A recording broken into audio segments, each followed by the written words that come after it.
Hello students, आज हम इस वीडियो लेक्चर में टॉपिक स्टार्ट करने वाले हैं अपना chapter 1 of class 12 that is relations and functions.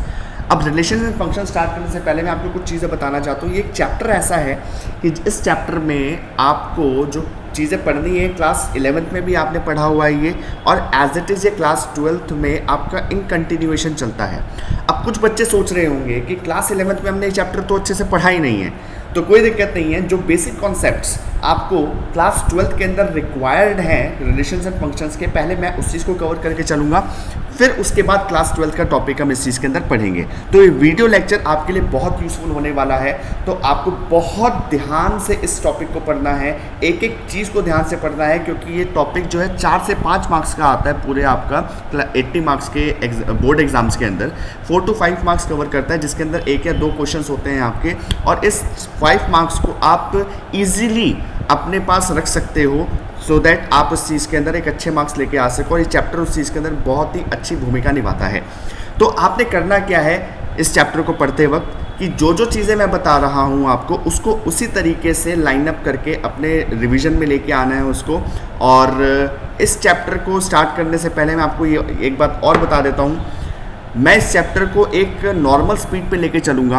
अगर किसी बच्चे को लगता है कि नहीं मुझे ये स्पीड जो है धीरे लग रही है, तो आपके पास फुल राइट है कि आपके पास एक बटन है स्पीड को बढ़ाने का, तो आप 1.5 पे जाके या फिर 1.25 पे जाके इस चैप्टर को पढ़ सकते हो। तो थोड़ा सा मैं धीरे स्पीड पे चलूँगा सो दैट कुछ हमारे बहुत ही अच्छे बच्चे हैं जिन्होंने रिलेशन फंक्शन क्लास 11th में बिल्कुल नहीं पढ़ा है, तो उनके लिए भी ये चीज़ यूज़फुल हो सके।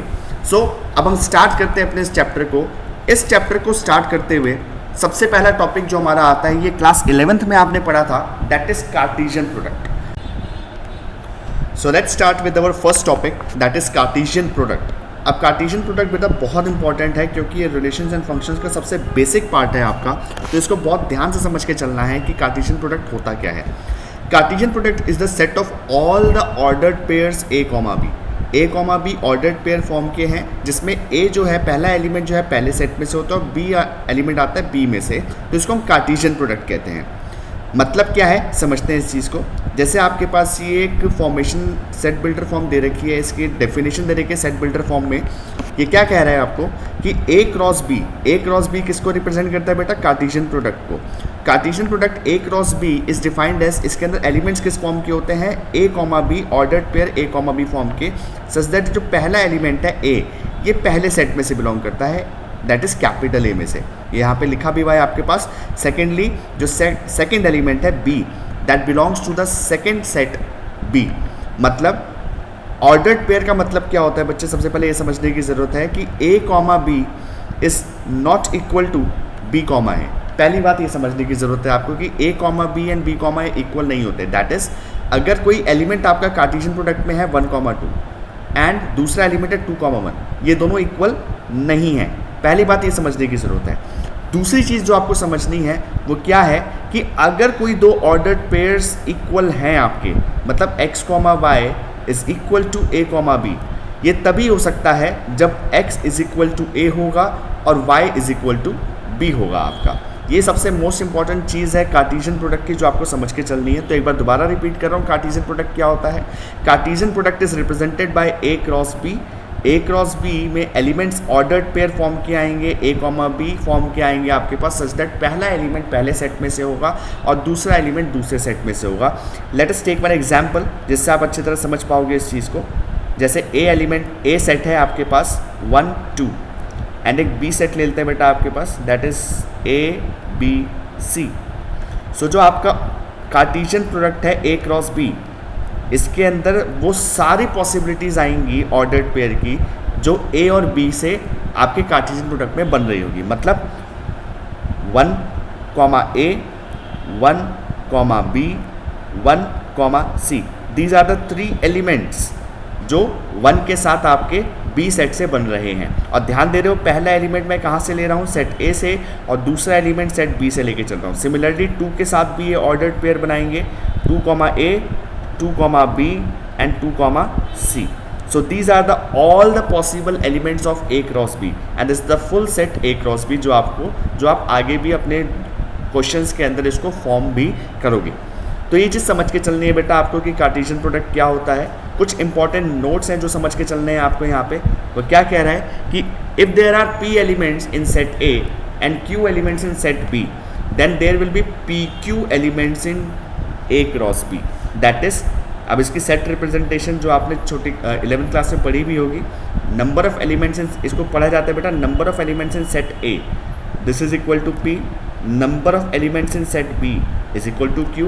तो number of elements in A cross B कितने हो जाएंगे हमारे पास, P इंटू Q। तो जैसे फॉर एग्जांपल हमने यहाँ पे एग्जांपल ले रखा है, यहाँ पे number of elements in set A कितने हैं आपके पास, that is 2। Number of elements in set B हमारे पास कितने हैं, 3। तो number of elements in set A cross B कितने हो जाएंगे बेटा हमारे पास, that will be 2 into 3 that is 6। Total 6 elements हो जाएंगे आपके पास। और देखो 6 एलिमेंट्स है कि नहीं, 1 2 3 4 5 एंड 6 एलिमेंट्स आपके A क्रॉस B में आ रहे हैं। अब बात करते हैं, तो पहला आपको पॉइंट समझ आ गया अच्छे तरीके से। अब दूसरे पॉइंट की बात करते हैं कि अगर A एंड B में आर नॉन एम्प्टी सेट, अगर A and B non empty set हैं और इन दोनों में से कोई भी एक सेट इनफाइनाइट हो जाए, तो हमारा A क्रॉस B सेट भी इनफाइनाइट हो जाएगा। इट्स ऑब्वियस कि आपका कोई भी एक सेट अगर इनफाइनाइट है तो पूरा का पूरा आपका जो ऑर्डर्ड पेयर बनेंगे वो इनफाइनाइट ऑर्डर्ड पेयर्स बनेंगे आपके पास A क्रॉस B में, तो A क्रॉस B भी आपका इनफाइनाइट सेट बन जाएगा। और तीसरा पॉइंट क्या कह रहा है हमें कि अगर A और B में से कोई भी एक नल सेट या एम्प्टी सेट है, A या B में से कोई भी एक नल सेट या एम्प्टी सेट हो जाए तो A क्रॉस B भी एम्प्टी सेट आएगा, मतलब A cross B is equal to 5 हो जाएगा आपका।